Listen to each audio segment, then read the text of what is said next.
Ազգային ժողովի մեծարգո նախագահ, հարգելի փոխնախագահներ, կառավարության հարգելի անդամներ, ազգային ժողովի հարգելի падգամավորներ, շնորհակալ եմ հետաքրքիր քննարկումների համար, հնչեցված բազմաթիվ մտքեր արժեքավոր են, որոշները ավել, որոշները պակաս, որոշները արժեքավոր են իրենց անարժեք լինելու մեջ, որովհետև մտածելու երբեմն ավելի ակտիվ տեղիք են տալիս։ Ես քննարկմանը ամբողջ մասնակցեցի եւ հետևում էի մտքերի փոխանակությանը եւ ես ինձ հարց էի տալիս, որ եթե ես լինեի ընդդիմադիր, ինչպես կքննադատեի մեր կառավարությանը եւ կքննադատեի արդյոք թե ոչ, եւ հետո արձանագրեցի, որ աշխարհում չկա եւ երբեք չի եղել եւ երբեք էլ չի լինի որևէ կառավարություն, որին օբյեկտիվորեն եւ սկզբունքորեն հնարավոր չլինի կամ պետք չլինի քննադատել։ Դա ըստ էության ժանր է, որտեղ ընդդիմությունը քննադատում է, իշխանությունը հակադարձում է, որը շատ կարևոր ժանր է, հատկապես ժողովրդավարական երկրներում, որովհետև այդ քննադատության ընթացքում շատ բաների մասին կրկին մտածելու, վերանայելու, անդրադառնալու, եզրակացությունների գալու հնարավորություն է ստեղծվում, եւ այս առումով այս քննարկումը ինձ համար օգտակար էր, որովհետև շատ խոսվեց մեր քաղաքական թիմի կառավարման 7 տարիների մասին, եւ դա լրացուցիչ ազդակ էր, որպեսզի ինքս էլ մտածեմ մեր կառավարման 7 տարիների մասին եւ ես ինքս էլ ելույթներին զուգահեռ մտածեմ իմ վարչապետության 7 տարիների մասին եւ փորձեմ պատասխանել հարցին, գլոբալ հարցին, որովհետեւ գիտեք դետալների մեջ կարելի է միշտ էլ առանձնահատկություններ գտնել եւ դրանց վրա կենտրոնանալ, քննադատել կամ չքննադատել։ Բայց մեծ պատկերի մեջ, երբ որ ես ինքս ինձ հարց եմ տալիս, ինչպիսին էր վիճակը 2018 թվականի հունիսին եւ ինչպիսին է վիճակը 2025 թվականի հունիսին, ինչպիսին է ես 2018 թվականի հունիսին եւ ինչպիսին եմ ես 2025 թվականի հունիսին։ Երբ որ եւ այս հարցը ինքս ինձ հետ մենակ մնալով անկեղծորեն, որովհետեւ ուրիշների առաջ խոսել մի բան է, ինքդ քեզ հետ խոսել այլ բան է, որովհետեւ ուրիշների հետ խոսալիս կարելի է ինչ որ բան չհիշատակել, բայց ինքդ քեզ հետ խոսելիս հնարավոր չէ որևէ բան չհիշատակել, որովհետև այդ ամբողջը հիշատակված է։ Եվ հիմա ուզում եմ հետևյալը խոսել, երբ որ ես մտածում եմ իմ մասին 2018 թվականի հունիսին, երբ որ ես նոր Հայաստանի Հանրապետության վարչապետ դարձա, ընտրվեցի, շատ արագ ես ինքս ինձ համար արձանագրեցի, որ ես Հայաստանի Հանրապետության վարչապետ եմ պայմանականորեն եւ ես ավելի շատ ֆորպոստի վարչապետ եմ։ 2025 թվականի հունիսին ինձ համար ամենաշատը հենց սա է փոխվել, որ ես արձանագրում եմ, որ Հայաստանի Հանրապետության լիարժեք եւ ամբողջական վարչապետ է։ Ինչի շնորհիվ է տեղի ունեցել այս ամենը։ Իհարկե, քաղաքական թիմի, քաղաքական կուսակցության դերը որևէ կերպ հնարավոր չի նսեմացնել խորհրդանական մեծամասնության, բայց ես ուզում եմ ընդգծել, որ սա տեղի է ունեցել առաջին հերթին մեր նահատակների եւ Հայաստանի Հանրապետության ժողովրդի շնորհիվ։ Բայց ես նաեւ ուզում եմ պարզաբանել, թե ինչ նկատի ունեմ ֆորպոստ ասելով, որովհետև սովորաբար ֆորպոստի խոսույթը մեր իրականության մեջ ներմուծվել է կապակցված մի կոնկրետ երկրի հետ, բայց շուտով ես ինքս ինձ համար միայն վարչապետի պաշտոնում արձանագրել եմ, որ դա ահավոր մեծ անարդարություն է ֆորպոստացման ֆենոմենը կապել մի երկրի հետ։ Իրականում այդ ֆորպոստացման process-ի մեջ ներգրավված են եղել բազմաթիվ երկրներ, այդպիսի երկրներ եղել են Հյուսիսում, այդպիսի երկրներ եղել են Հարավում, այդպիսի երկրներ եղել են Արևելքում եւ այդպիսի երկրներ եղել են Արևելքում։ Բայց շատ ավելի կարեւոր է որ արձանագրել, որ ֆորպոստացման կրիտիկական մասսան ոչ թե եղել է մեզնից դուրս, այլ ֆորպոստացման կրիտիկական մասսան մենք ինքներս ենք եղել։ Մենք ինքներս ենք ապահովել եւ հետեւյալ տրամաբանությամբ մենք ինքներս մեզ հաշիվ չենք տվել, որ մենք Հայաստանի Հանրապետության կառավարություն ենք, խորհրդարան ենք, ժողովուրդ ենք, մենք ինքներս մեզ հաշիվ չենք տվել, որ մենք պետություն ենք եւ մենք ինքներս մեզ չենք փորձել ինքներս մեզ համար պարզաբանել, թե այնուամենայնիվ ինչ է պետություն, ինչպիսի պարամետրեր ունի այդ պետությունը, ինչպիսի վարքագիծ է ենթադրում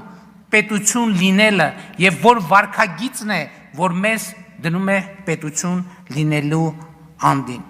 Եվ ես արձանագրում եմ, այո, 2018 եւ 2019 թվականին ես եղել եմ ֆորպոստի վարչապետ։ Առաջին հերթին այն պատճառով, որ եղել եմ այն տրամաբանության մեջ, ինչ տրամաբանության, որի հիմնական առանցքը եղել է հետևյալը, որ իրականում Հայաստանի Հանրապետությունը ոչ թե նպատակ երկիր է, այլ միջոց երկիր է մի ավելի մեծ նպատակ երկրի հասնելու համար։ Այդպիսին եղել եմ 2018 թվականին, այդպիսին եղել եմ 2019 թվականին։ 2020 թվականի նոյեմբերից հետո ես դեռևս եղել եմ ամենաֆորպոստի վարչապետի կարգավիճակում եւ կարծում եմ սա շրջադարձային կետ է եղել, երբ որ մենք մեր քաղաքական թիմը մենք բոլորս մեզ հարց ենք տվել, թե ի վերջո ինչ ենք մենք ուզում։ Մենք գտնվել ենք վերջնական եւ ամբողջական ֆորպոստացման գծի եզրին։ Եվ մենք մեզ հարց ենք տվել, մենք ուզում ենք այդ գիծը հատել, թե մենք չենք ուզում այդ գիծը հատել, եւ մենք որոշել ենք, որ մենք չենք ուզում այդ գիծը հատել, եւ այս այն կետն է, որտեղ մենք որոշել ենք, որ Հայաստանում պետքա տեղի ունենա արտահերթ խորհրդարանական ընտրություններ եւ ժողովուրդը պետքա կայացնի որոշումներ, իհարկե առաջին հերթին մենք ինքներս պետքա կայացնենք որոշումներ։ Եվ այս process-ը շատ կարևոր է արձանագրել, որ ինքը մի քայլանոց կոմբինացիա չի, եւ այս process-ը մի իրադարձությամբ չէ, որ կուլմինացիայի է հասել, բայց այնուամենայնիվ ես կարծում եմ, որ կա մի կետ, որտեղ այս process-ը, որտեղ ֆորպոստի ինձ համար անձամբ ֆորպոստի վարչապետից հստակ անցում է կատարվել դեպի Հայաստանի Հանրապետության վարչապետ։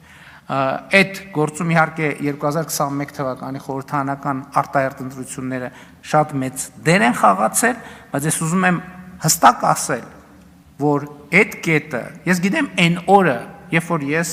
վերածվել եմ Հայաստանի Հանրապետության լիարժեք վարչապետի եւ այդ կետից սկսած մինչեւ օրս գործում եմ բացառապես այդ տրամաբանությամբ։ Դա 2022 թվականի հոկտեմբերի 6-ն է, երբ որ ես դարձել եմ Հայաստանի Հանրապետության առաջին ղեկավարը, ով ճանաչել է Հայաստանի Հանրապետության տարածքային ամբողջականությունը։ Եկեք մեր ընդդիմությունը այս օրը եւ այս փաստը եւ նույնիսկ Հայաստանի սահմաններից դուրս օգտագործում են այն տրամաբանությամբ, որ ես առաջին ղեկավարն եմ, ով ճանաչել է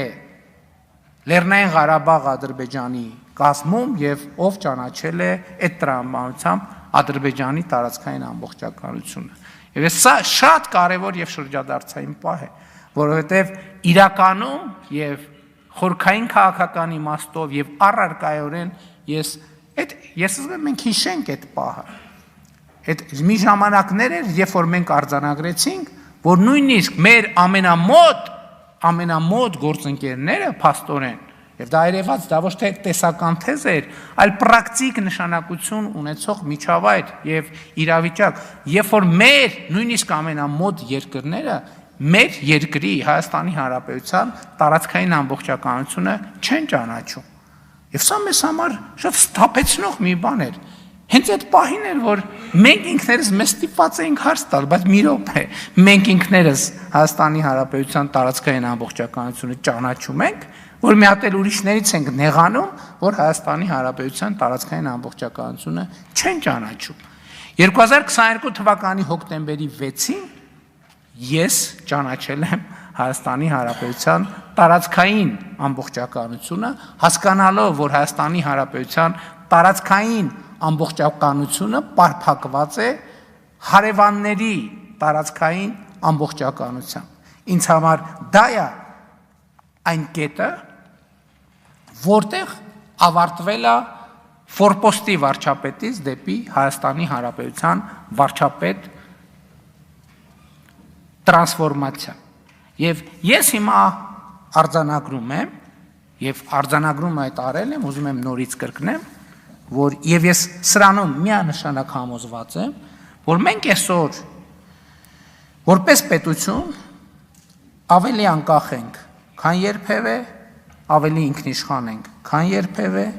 ավելի պետություն ենք, քան երբևէ։ Բայց այսօրվա արձանագրումը իրականում ամենակարևորը չէ, կարևորը ի վերջո, քանի որ նաև խոսք է գնում այն ցիկլի մասին, որը մեկնարկել է 2021 թվականի խորհրդարանական ընտրություններով, որտեղ մեր կարգախոսն էր ապագա կա ապագա, շատ կարևոր է նաև ի վերջո պատասխանել այդ հարցին։ Լավ, մենք այդ կարգախոսը իրագործեցինք, թե չիրագործեցինք։ Կա ապագա, թե չկա ապագա։ Սա էլ է ինձ համար գրեթե ամենօրյա խորհրդածության նյութ եւ այդ խորհրդածության արդյունքում ես եկել եմ հետեւյալ եզրակացության, ինչն է գործնականում նշանակում, որ կա ապագա եւ ինչն է գործնականում նշանակում, որ չկա ապագա։ Եթե կա ապագայի նախագիծ հստակ գծագրված, ուրեմն կա ապագա։ Եթե չկա ապագայի հստակ գծագրված նախագիծ, ուրեմն չկա ապագա։ Եվ այո, մենք այդ խնդիրը լուծել ենք, որովհետև այն, ինչ մենք այսօր հանրությանը ներկայացնում ենք, որպես իրական Հայաստանի գաղափարախոսություն, դա ապագայի հստակ գծագրված նախագիծ է, եւ այդ նախագծի գոյությունն է երաշխիքը այն բանի, որ կա ապագա եւ այդ ապագան ունի շատ կոնկրետ պարամետրեր եւ այդ պարամետրերից կարեւորագույնը սեփական միջավայրում հարևանների հետ կարգավորված հարաբերություններ ունենալն է, լիարժեք եւ ամբողջական հարևանների տարածքային միջազգայինորեն ճանաչված տարածքների ամբողջականությունը ճանաչելը եւ դրանով սեփական տարածքային ամբողջականությունը, ինքնիշխանությունը եւ անկախությունը ճանաչելը։ Եվ ես ուզում եմ հստակ արձանագրել, որ վերջին 7 տարիների պատմությունը հարգելի ներկաներ, ինչքան էլ փորձ արվի այլ կերպ ներկայացնել, հենց այս համատեքստում, հենց այս տեսակետից հաջողության եւ ոչ թե անհաջողության պատմություն է։ Տեսեք, շատ են խոսում նրա մասին, որ մենք կորցրել ենք Լեռնային Ղարաբաղը։ Ես այս հարցի մասին էլ բնականաբար շատ մտածել եմ եւ այստեղ էլ իմ եզրակացությունը հետեւյալն է. մենք ոչ թե կորցրել ենք Լեռնային Ղարաբաղը, մենք գտել ենք Հայաստանի Հանրապետությունը։ Այս է ճշմարտությունը, որովհետև ինչպես նախկինում ասել եմ, Լեռնային Ղարաբաղի հարցը որպես ինչպես ընդդիմության գործընկերներն էին ձևակերպում, որպես թոք օգտագործվել է որ Հայաստանի Հանրապետությունը չգտնվի, Հայաստանի Հանրապետությունը որպես անկախ եւ ինքնիշխան պետություն չկայանա եւ Հայաստանի Հանրապետությունը կայանում է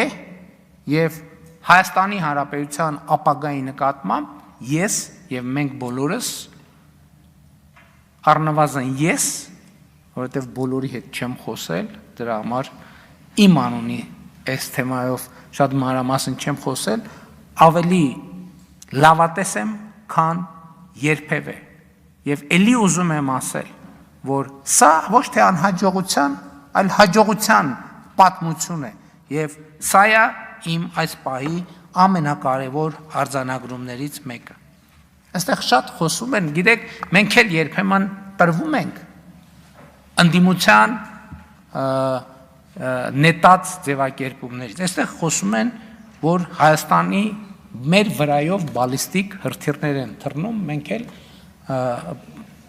Հայաստանի վրայով ոչ մի բալիստիկ հրթիռ չի թռնում, ընդհակառակը Հայաստանի վրայով թռնում են օդանավեր այն քանակության, որ Հայաստանի պատմության մեջ երբեք չի թռել, բայց ես չեմ ուզում սա ներկայացնել որպես հաջողության պատմություն այս տրամաբանությամբ, բայց ուզում եմ ճշգրտել, որ մեր վրայով բալիստիկ հրթիռներ չեն թռնում։ Եվ ես ուզում եմ ուրիշ բան ասել ձեզ, որպես Հայաստանի Հանրապետության վարչապետի պաշտոնը արդեն 7 տարի զբաղեցնող մարդ։ Հայաստանի Հանրապետությունը երբեք միջազգային իրադրություններին եւ իրավիճակներին, տարածաշրջանային հնարավոր խնդիրներին այնքան պատրաստված չի եղել, ինչքան պատրաստված է այսօր։ Եվ դրա ամենակարևոր արտահայտությունը այն արտաքին հարաբերություններն են բալանսավորված եւ բալանսավորման արտաքին քաղաքականության արդյունքում, որը մենք ունենք։ Այո, խաղաղության գործընթացի դինամիկան է Ադրբեջանի հետ, այո, Թուրքիայի հետ ակտիվ երկխոսության գործընթացն է, այո, տարբեր ուղղություններով մեր հարաբերությունների եւ մեր վիճակի կարգավորումը եւ մեր միջազգային հեղինակության աներկբա եւ աննախադեպ բարձրացումը։ Էլ եմ ասում, մենք շատ պարզ ենք նայում դրան, որովհետեւ արդեն դրանք իրողություններ են։ 2026 թվականին Հայաստանը հյուրընկալելու է համաշխարհային մակարդակի երկու կարևորագույն իրադարձություններ՝ եվրոպական քաղաքական համայնքի գագաթաժողովը եւ կենսաբազմազանության COP17 համաժողովը։ Սրանք պատահական չեն եւ սրանք հաջողության պատմության ֆիզիկական արտահայտություններն են։ Շատ խոսվեց եկեղեցու հետ կապված իրադրության մասին։ Այո, փորձ են անում ներկայացնել, թե մենք պայքարում ենք եկեղեցու դեմ։ Իրականում մենք կանգնել ենք եկեղեցու սրբության սրբոցը նվիրապետությունը պաշտպանելու դիրքերում։ Մենք այսօր այլ բան չենք անում, քան եկեղեցու 356 թվականի աշտիշատի ժողովով հաստատված նվիրապետությունը պաշտպանելն է։ Աշտիշատի ժողովում սահմանվեց, որ եկեղեցու վերնախավը պետքա լինի ուսակրոն։ Ինչու՞։ Առաջինը դավանաբանական հիմնավորումներով, որովհետև այդ դավանաբանական հիմնավորումներն է, որ եկեղեցու եւ Հիսուս Քրիստոսի եկեղեցու ծառաները, ամենանվիրված եւ հավատարիմ ծառաները պետք է մոռանան անձնական կյանքի մասին, պետք է մոռանան ամուսնության մասին եւ պետք է ամուսնանան եկեղեցու հետ, պետք է անձնական կյանք ունենան եկեղեցու հետ, իրենց անձնական կյանքը պետք է պարփակված լինի Հիսուս Քրիստոսի ծառայության եւ ոչ որևէ այլ բանի մեջ։ Եվ այս նվիրապետության շնորհիվ է նաեւ, որ պետք է երաշխավորվեր եկեղեցու բարոյական, գաղափարախոսական եւ նյութական անվտանգություն այդ թվում, որովհետև այս որոշման տրամաբանության մեջ նաև այն էր, որ եկեղեցու ունեցվածքի նկատմամբ ուղղակի կամ անուղղակի ժառանգական իրավունքներ չծագեն, որովհետև ամենայն հայոց կաթողիկոսը հայ առաքելական եկեղեցու գույքի տերն է երկրի վրա, եթե հայ առաքելական եկեղեցու կաթողիկոսը ունի ժառանգներ, այստեղ անխուսափելիորեն ծագում է ժառանգական իրավունքը, կուսակրոնության, նվիրապետության ուխտը, նվիրապետությունը նաև նրա համար է սահմանվել, որ անձնավորված որոշումներ չլինեն եւ դրա եթե ես հատուկ կարդացի կուսակրոնության ուխտագիրը, որտեղ մարդը անձնական բոլոր բաներից, բոլոր այսպես արտոնություններից կամավոր զրկվում է։ Իսկ այսօր մենք հակառակ պատկերն ունենք։ Մոմի գործի բանը հազար ներողություն ես բառիս համար, մոմի գործի նայողը կաթողիկոսի աղբոր տղան է, կաթողիկոսի չէ, Կտրիչ Ներսիսյանի։ Ամենամեծ թեմի առաջնորդը Կտրիչ Ներսիսյանի եղբայրն է։ Այն մյուս թեմի առաջնորդը իրա քրոջ որդին է։ Եվ այլն եւ այսպես շարունակ։ Հայ առաքելական եկեղեցին բռնազավթված է մի կլանի կողմից։ Եվ մենք ոչ թե եկեղեցու դեմ ենք պայքարում, մենք պայքարում ենք եկեղեցու արժեքների եւ նվիրապետության համար։ Եվ ես էլի եմ ասում, ես դրան այսօր եւ այս նվիրապետության կառուցվածքն է, որ կուսակրոն քահանաները ղեկավարում են եւ հոգեվոր եւ բարոյական գերիշխող դիրք ունեն